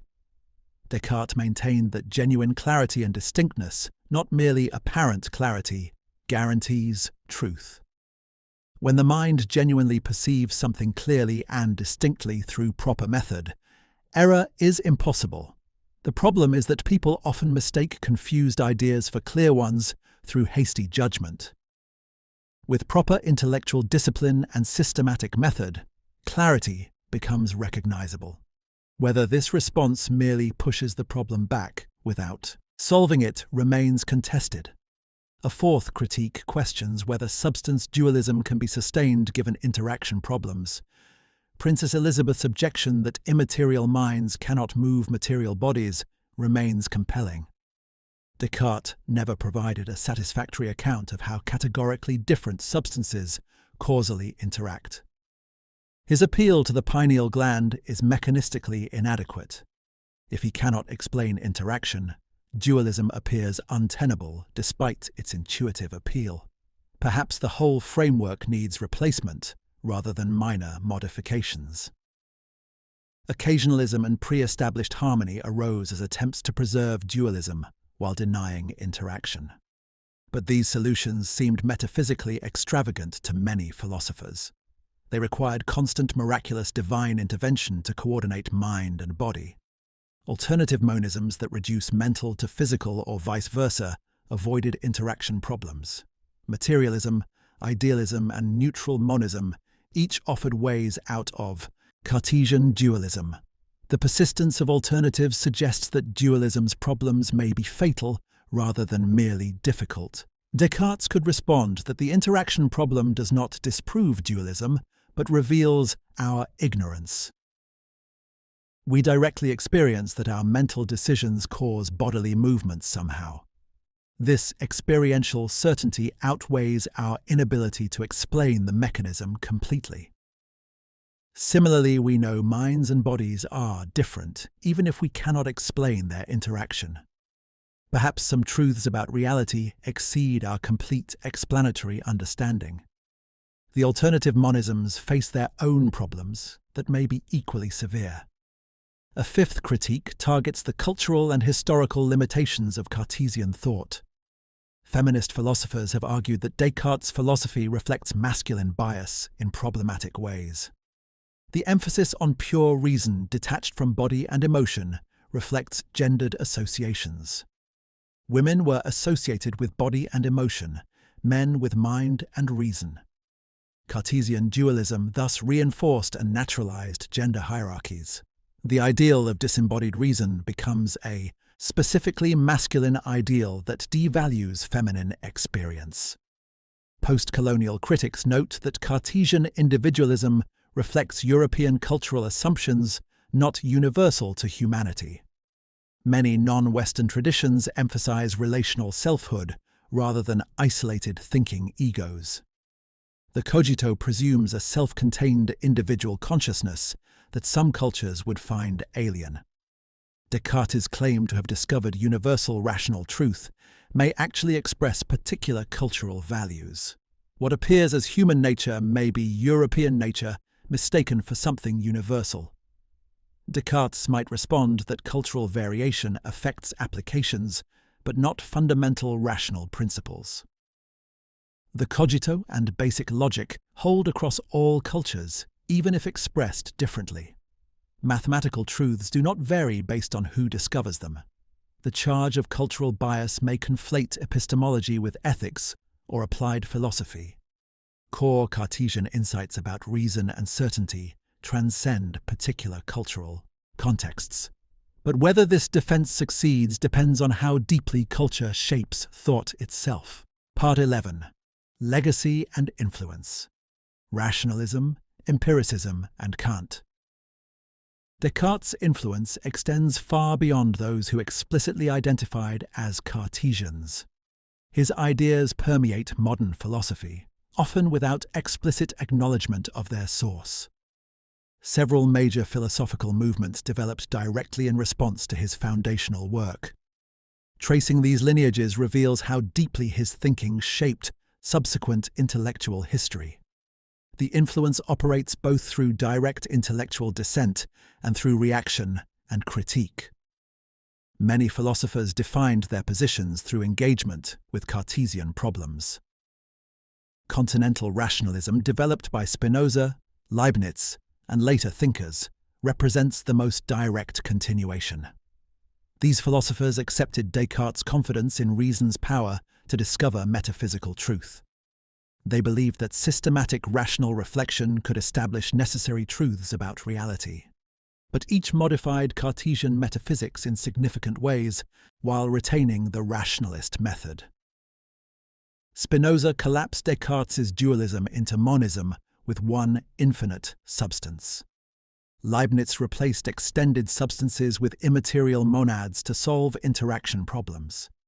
Both preserved the ideal of rational metaphysics as demonstrative science. Spinoza's ethics explicitly builds on Cartesian foundations while transforming them radically. He accepts the geometric method and aims for demonstrative certainty in metaphysics. But he rejects substance dualism as incoherent and proposes instead a single substance called God or nature. This substance has infinite attributes of which we know only thought and extension. The mind and body are not separate substances but aspects of the one substance. This elegant monism avoids interaction problems while preserving much Cartesian terminology. The rationalist method produces a vastly different metaphysical system. Leibniz developed a sophisticated rationalism that corrected what he saw as Cartesian errors. He rejected extended substance as incoherent because extension requires parts and thus cannot be substantial. Real substances must be indivisible simple entities he called monads. These monads are immaterial and perceive the world from individual perspectives. They do not causally interact, but are coordinated by pre-established harmony. This complex system preserved rational metaphysics while avoiding dualist problems. It showed that rationalism could develop in directions quite different from Descartes. British empiricism arose partly in reaction against Cartesian rationalism and its claims. Locke, Berkeley, and Hume emphasized that knowledge comes from experience rather than innate ideas. They rejected the notion that reason alone could discover substantive truths about reality. All ideas ultimately derive from sensory impressions according to empiricist principles. Reason can only combine and relate ideas that experience provides. This empiricist stance directly opposed Cartesian rationalism's core commitments. Locke explicitly criticized Descartes' doctrine of innate ideas in the essay concerning human understanding. He argued that if ideas were truly innate, all humans would possess them. But people disagree about supposedly innate principles, suggesting they are actually learned.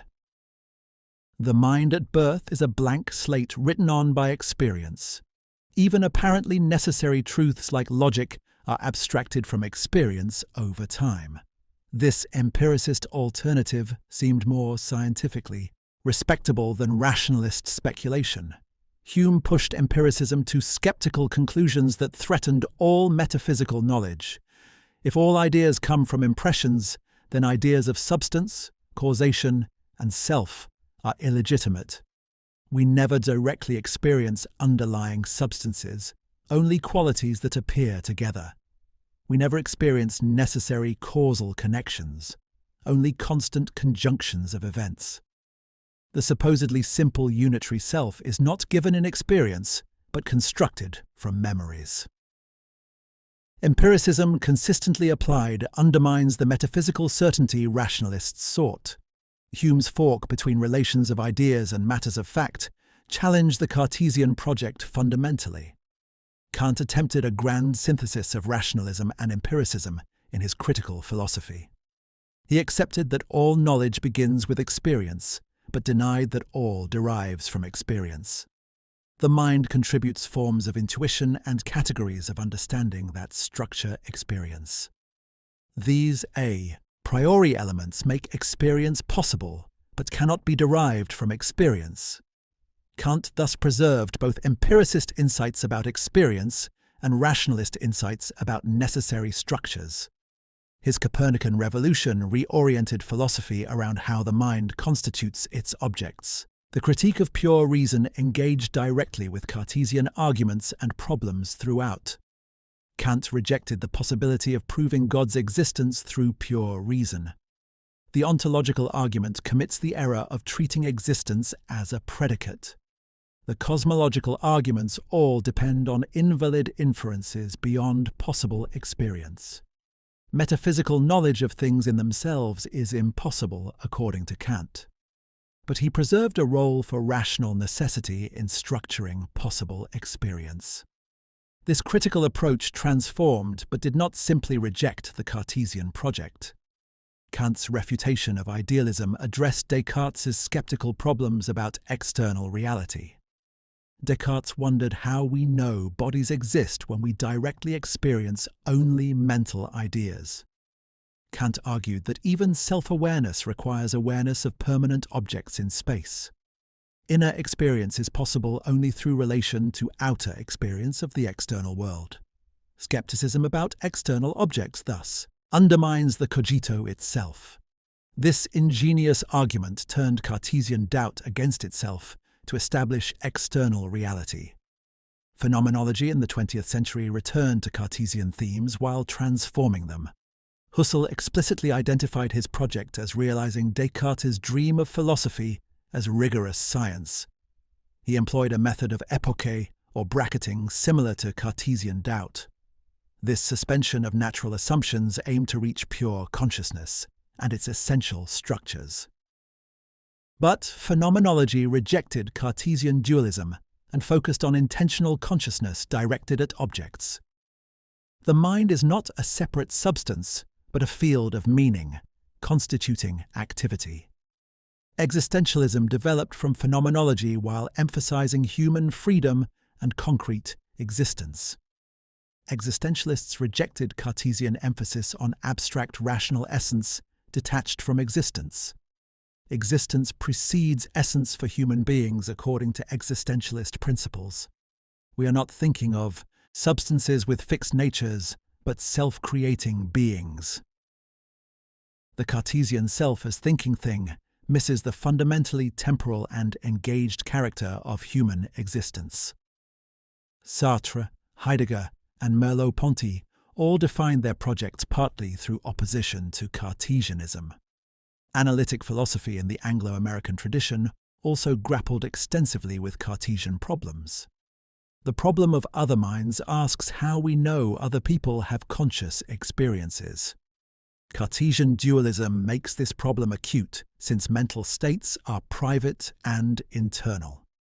Behaviorism attempted to solve it by identifying mental states with behavioral dispositions. Functionalism defined mental states by their causal roles rather than internal nature. These solutions tried to avoid dualism while preserving something like mental causation. The Cartesian framework continued shaping the problems even when rejected. Philosophy of mind remains structured around problems descending from Cartesian dualism. The mind-body problem asks how consciousness relates to physical brain processes. Property dualism, epiphenomenalism, reductive materialism, and eliminative materialism offer different answers. Each position responds to difficulties in explaining how mental and physical interact or relate. Contemporary neurophilosophy attempts to dissolve dualist problems through empirical neuroscience. But the hard problem of consciousness shows that Cartesian puzzles remain alive. Why does physical processing produce subjective experience rather than occurring unconsciously? This question echoes Descartes' fundamental distinction between thinking and extended substance. Part 12. Common misconceptions and what Descartes actually meant. Descartes' ideas have been widely disseminated but frequently misunderstood in the process. Popular presentations often reduce his sophisticated philosophy to simplistic caricatures. These misconceptions distort his actual views and undermine serious engagement with his thought. Clarifying what Descartes actually meant is essential for anyone seeking to understand his contribution. What follows addresses the most common and consequential misunderstandings of his work. Each misconception reveals something important about what Cartesian philosophy truly requires. The first misconception is that Descartes simply doubted everything and concluded he existed. This trivializes the sophisticated argumentative structure of the Meditations. The method of doubt is not random skepticism but systematic elimination of potentially false beliefs. Descartes proceeds through levels of doubt, each more radical than the last. He doubts sensory experience because the senses sometimes deceive. He doubts even mathematics by positing a deceiving demon. The cogito emerges as what cannot be doubted even by the most extreme skepticism. This structured argumentation gets lost in popular summaries. The cogito itself is not a logical inference from thinking to existence. Many read, "I think, therefore I am," as a syllogistic argument with all thinking things exist as the major premise. But Descartes insisted this misunderstands the cogito's nature. It is an immediate intuition where thinking and existing are recognized simultaneously. The Latin ergo, therefore, indicates immediate consequence, not logical deduction. Awareness of thinking is identical with awareness of existing in this particular case. The certainty is intuitive and foundational, not derived from prior principles. The second misconception is that Descartes was a skeptic who denied knowledge is possible. This reverses his actual position and intention. Descartes employed doubt as a tool for reaching certainty, not as an end in itself. He wanted to refute skepticism by finding indubitable foundations for knowledge. The Meditations works through doubt to achieve rational confidence in God, self, and world. Stopping at the doubt stage completely misses the constructive project. Descartes is an anti-skeptic, despite using skeptical arguments as method. Real skeptics like Montaigne advocated suspending judgment about all theoretical questions. They denied that rational certainty could ever be achieved about metaphysical matters. Descartes directly opposed this stance through his entire philosophical project. He believed that systematic methods could establish certain knowledge despite skeptical challenges. The difference between methodological doubt and permanent skepticism is crucial. One uses doubt temporarily to find certainty. The other treats doubt as the final word. The third misconception is that Cartesian dualism means mind and body are completely separate and unrelated. This misses Descartes' repeated emphasis on the substantial union of mind and body in human beings. He insisted that humans are not souls imprisoned in bodies or ghosts operating machines. The mind-body union creates genuine psychophysical unity that we experience constantly. Pain, hunger, and emotion are experiences of the unified person, not merely soul or merely body. The dualism concerns the essential natures of substances, not complete separation. Descartes actually struggled to explain how substances so different could form genuine unity. This tension in his philosophy reflects real difficulty reconciling dualism with experienced unity. He never fully resolved this problem to his own satisfaction, but he recognized it as a problem rather than simply asserting separation. The substantial union concept shows Descartes grappling with embodiment in sophisticated ways. Popular dualism caricatures miss this complexity entirely. The fourth misconception is that Descartes thought animals are mere machines without any consciousness or feeling. This oversimplifies his position on animal minds in ways that make it seem absurdly callous.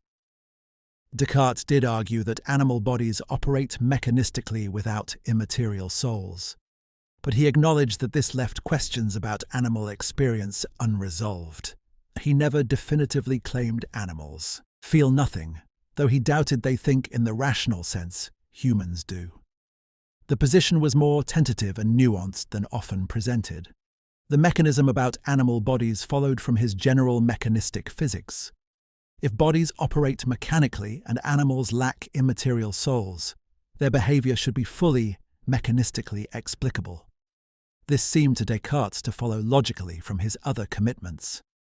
But he recognized this had uncomfortable implications about animal suffering. Letters suggest he was less certain about denying animal consciousness than his published works might indicate. Interpreting Descartes as cruelly indifferent to animal suffering probably misreads him. The fifth misconception is that Descartes believed reason alone could discover all truths without any experience. This makes him an absurd armchair philosopher who denies the need for observation. In reality, Descartes distinguished between truths discoverable by reason alone and those requiring empirical investigation. Mathematical and metaphysical truths are accessible to pure reason according to his view. But natural philosophy requires both rational principles and empirical observation. He conducted extensive experiments in optics, anatomy, and physics. The method combines rational analysis with systematic observation. Descartes never claimed that particular facts about the physical world could be deduced from pure reason. We cannot know whether gold exists simply by thinking about it. Experience is necessary for learning about the contingent features of creation. Reason tells us the general principles that nature must follow. Experience tells us which possibilities are actually instantiated. The partnership between reason and experience is essential for complete natural philosophy. The sixth misconception is that Descartes believed in absolute certainty about everything he claimed. This ignores his explicit acknowledgement of different degrees of certainty for different claims. The Cogito and basic mathematics achieve the highest certainty according to Descartes. God's existence receives demonstrative proof, but depends on trusting reason generally. Physical explanations remain hypothetical and subject to revision based on observation. Moral and practical principles are even more provisional and uncertain. Descartes had a sophisticated hierarchy of certainty levels, rarely acknowledged. He explicitly described his physics as the best available hypothesis rather than demonstrated truth. The mechanical explanations he proposed might require modification as more evidence accumulated. This hypothetical status applied to specific theories about vortices, light, and biological mechanisms. The general mechanistic framework had firmer rational support, but details remained tentative pending further investigation. This methodological sophistication gets lost when Descartes is caricatured as a dogmatic rationalist. Part 13. Mind, Consciousness, and Modern Cognitive Science. Descartes developed his philosophy of mind before any knowledge of brain function or neuroscience. He worked from introspection, philosophical argument, and limited anatomical observation. The question arises whether modern cognitive science supports, contradicts, or refines his theoretical claims. Examining these connections illuminates what Descartes may have gotten right or wrong about the mind. The convergence or divergence between his insights and contemporary neuroscience is often striking. He appears to have identified genuine problems even where his solutions now seem inadequate.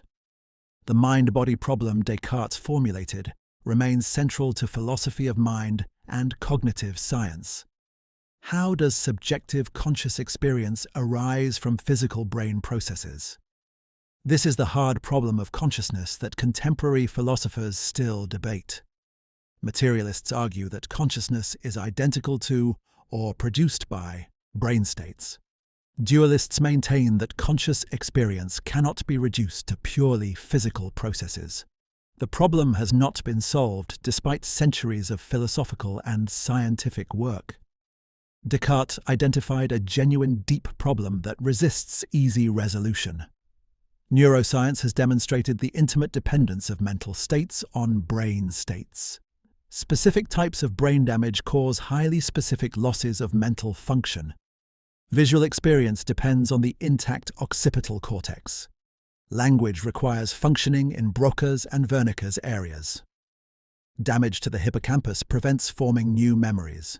Emotional experience requires limbic system structures. The systematic correlation between brain and mind suggests they are not separate substances. Mental events appear to be neural events described from a subjective perspective. The binding problem in neuroscience poses challenges similar to those Descartes faced. How does the brain integrate information from distributed regions into unified conscious experience? Visual processing occurs in many separate areas analyzing color, motion, and form. Yet we experience a single unified visual field, not separate streams. No place in the brain combines all this information into one location. How unity emerges from distributed processing remains puzzling. Descartes' pineal gland solution was wrong, but he identified a real, explanatory challenge. Research on split-brain patients reveals that unity of consciousness is less absolute than it appears. When the corpus callosum connecting brain hemispheres is severed, two separate centers of consciousness seem to emerge. The left and right hemispheres can have different beliefs, preferences, and intentions. This suggests that consciousness may be more divisible than Descartes thought. Perhaps the unified self is constructed rather than metaphysically simple. The empirical findings complicate but do not simply refute Cartesian insights. Studies on unconscious mental processing challenge Descartes' view that minds are transparent to themselves.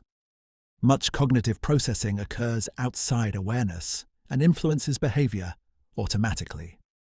We are not conscious of the complex computations underlying perception and action. Decisions sometimes occur unconsciously before we become aware of having decided.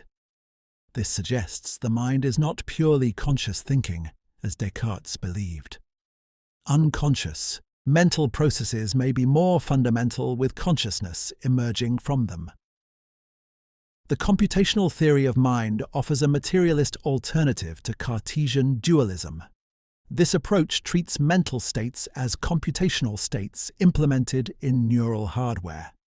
Thinking is information processing that could, in principle, be realized in different physical substrates. The mind relates to the brain as software relates to hardware in a computer. This preserves mental causation while avoiding immaterial souls and interaction problems. Whether this fully accounts for conscious experience remains debated. Eliminative materialism argues that our folk psychological concepts like belief and desire are false theories. These mental state concepts will eventually be replaced by neuroscientific descriptions. What we call thoughts are really patterns of neural activation with no special metaphysical status. This radical position follows empiricist rejection of Cartesian introspection.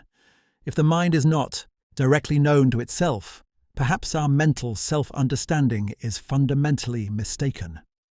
The Churchlands have defended this controversial view against widespread resistance. Property dualism attempts to preserve something of Cartesian insight while avoiding substance dualism. This view holds that mental properties emerge from physical brains, but are not reducible to physical properties. Consciousness is a fundamental feature of certain complex physical systems. It supervenes on neural states, but has phenomenal qualities that cannot be captured purely physically. This position accepts physicalism about substances while maintaining that consciousness has irreducible subjective aspects. Chalmers and Nagel have developed influential versions of property dualism. Integrated information theory attempts to explain consciousness through information integration in physical systems. Consciousness corresponds to the amount of integrated information a system generates. Higher integration produces richer conscious experience according to this mathematical framework. The theory offers quantitative measures and makes testable predictions about neural correlates. It tries to bridge the explanatory gap between physical processes and subjective experience. Whether it succeeds remains controversial among both philosophers and neuroscientists. Predictive processing models suggest the brain generates consciousness by predicting sensory input. Perception involves the brain's best hypothesis about external causes of sensory stimulation. Consciousness emerges from high-level predictions that explain lower-level sensory data. This reverses the traditional view that perception works bottom-up from sensation to cognition. Instead, top-down predictions shape what we consciously experience. The framework has explanatory power but leaves the hard problem unresolved. Part 14. Limitations, boundary cases, and historical constraints. Every philosophical system has limits, and intellectual honesty requires acknowledging them. Descartes' philosophy, despite its strengths, faces genuine boundaries in application and validity. Understanding these limitations enables more effective and appropriate engagement with Cartesian thought. It also identifies areas where subsequent philosophy improved on or moved beyond his contributions. What follows examines the most significant limitations without dismissing what his philosophy genuinely offers.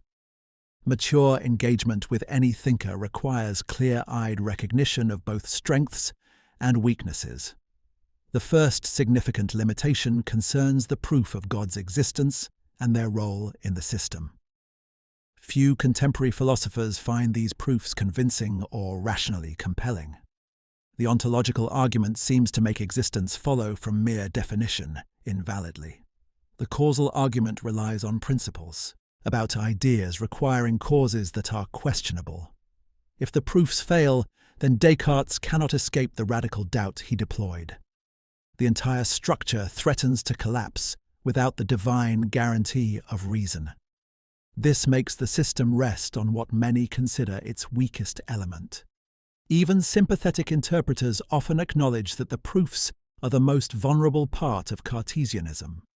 Various attempts have been made to reconstruct the system without relying on God. Perhaps clear and distinct ideas are self-guaranteeing without requiring divine validation. Or perhaps some truths like the Cogito are foundational enough to build on without proving God. These reconstructions try to preserve Cartesian insights while jettisoning the theological apparatus. Whether they succeed depends on contested issues in epistemology. The second limitation involves the interaction problem that has already been discussed extensively. Descartes never solved how immaterial minds causally interact with material bodies satisfactorily. His pineal gland proposal is mechanistically inadequate, given his own mechanistic principles.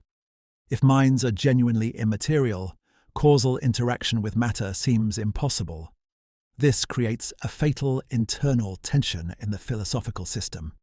Either abandon dualism or abandon the claim that minds and bodies causally interact. Descartes refused both options, but could not reconcile them. Later, philosophers developed alternatives precisely to avoid this Cartesian problem. Occasionalism, pre-established harmony, and various monisms all responded to interaction difficulties. The persistence of the problem suggests it may be insoluble within Cartesian premises. Perhaps substance dualism is simply false, despite its intuitive appeal. Contemporary neuroscience certainly suggests that mental states depend on brain states in ways dualism cannot easily accommodate. The limitation here may reflect a fundamental error in Descartes' metaphysical framework. The third limitation concerns the criterion of clear and distinct ideas as marks of truth. This criterion is both vague and apparently inadequate. What counts as genuinely clear and distinct versus merely seemingly so? The criterion provides no operational test for distinguishing true clarity from illusory clarity. Many ideas that seemed clear and distinct to intelligent people proved false. Euclidean geometry seemed self-evidently true until non-Euclidean alternatives were developed. The criterion may capture something important, but is insufficiently precise for reliable use. Rationalists after Descartes struggled with this same problem and proposed various refinements. Leibniz added requirements about distinctness involving enumeration of marks. Spinoza emphasized that truth is self-evident to properly ordered intellect, but none of these refinements fully resolved the problem of distinguishing genuine from apparent clarity. Perhaps the criterion works better in mathematics, where intersubjective agreement is possible. In metaphysics, people disagree about what is clear and distinct in ways that undermine the criterion. The fourth limitation involves the historical context that shaped Cartesian assumptions invisibly.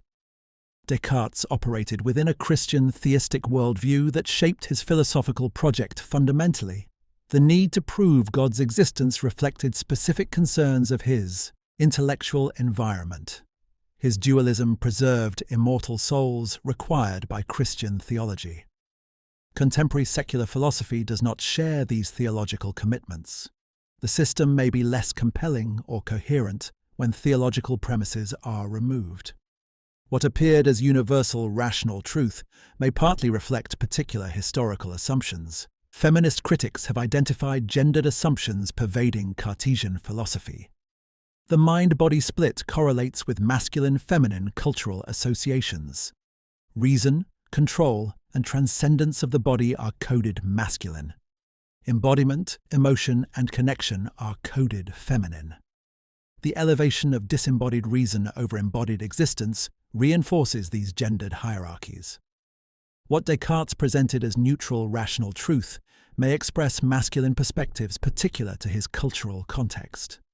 This does not necessarily refute his arguments, but requires recognizing their situated character.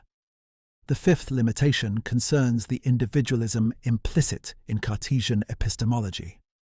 The Cogito begins from solitary individual consciousness and attempts to build outward. This makes other minds and shared social reality derivative rather than fundamental. But human cognition is fundamentally social and linguistic from the beginning. We learn to think through interaction with others and immersion in language. The isolated thinking ego may be an abstraction from more basic social engagement. Starting from the individual may distort the actual nature of human knowledge and selfhood. African and Asian philosophical traditions often emphasize relational selfhood over isolated individuals. The self exists primarily through relationships, rather than as an independent substance. Knowledge is collective achievement through communal practices, not individual, rational discovery. These alternatives suggest that Cartesian individualism reflects Western cultural assumptions. It may not capture universal features of human cognition and knowledge. What appears as rational necessity may be cultural contingency disguised as philosophy. The sixth limitation involves the ahistorical character of Cartesian reason. Descartes sought timeless necessary truths through pure rational reflection. He did not consider that reason itself might be historically conditioned and culturally variable. Contemporary historicist approaches emphasize what counts as rational changes over time. Reasoning practices are cultural achievements that evolve rather than eternal structures. The forms of thought Descartes took as necessary may be historically specific. His ahistorical rationalism misses the contingent development of reasoning itself. Acknowledging limitations does not diminish Descartes' genuine contributions to philosophy. He formulated problems, developed methods, and proposed solutions that remain influential 4 centuries later. Every philosopher has limits set by their historical context and conceptual resources. The question is whether the contributions justify continued engagement despite the limitations. Cartesian philosophy clearly meets this test given its profound and ongoing influence. The limitations identify areas where philosophy has advanced beyond Descartes, not reasons to dismiss him. Conclusion: the architect of modernity and the unfinished project. René Descartes accomplished something rare in the history of philosophy. He proposed a fundamental reorientation in how we understand knowledge, mind, and reality itself. This reorientation has been so thoroughly absorbed that its revolutionary character is sometimes forgotten. What once seemed radical now appears as an obvious starting point for modern thought. The transformation of the obvious marks the success of his philosophical revolution. We have forgotten what philosophy looked like before Descartes changed it.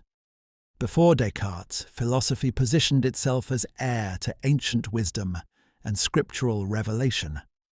Knowledge came from authorities who transmitted truths across generations.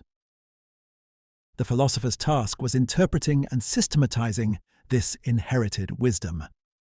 Individual reason played a subordinate role to tradition, authority, and collective belief. Descartes systematically challenged this framework and proposed an alternative built on different foundations. Each individual possesses reason sufficient for discovering truth independently. The philosopher's role is to think clearly, not defer to tradition. This shift carried implications far beyond methodology into politics, religion, and culture.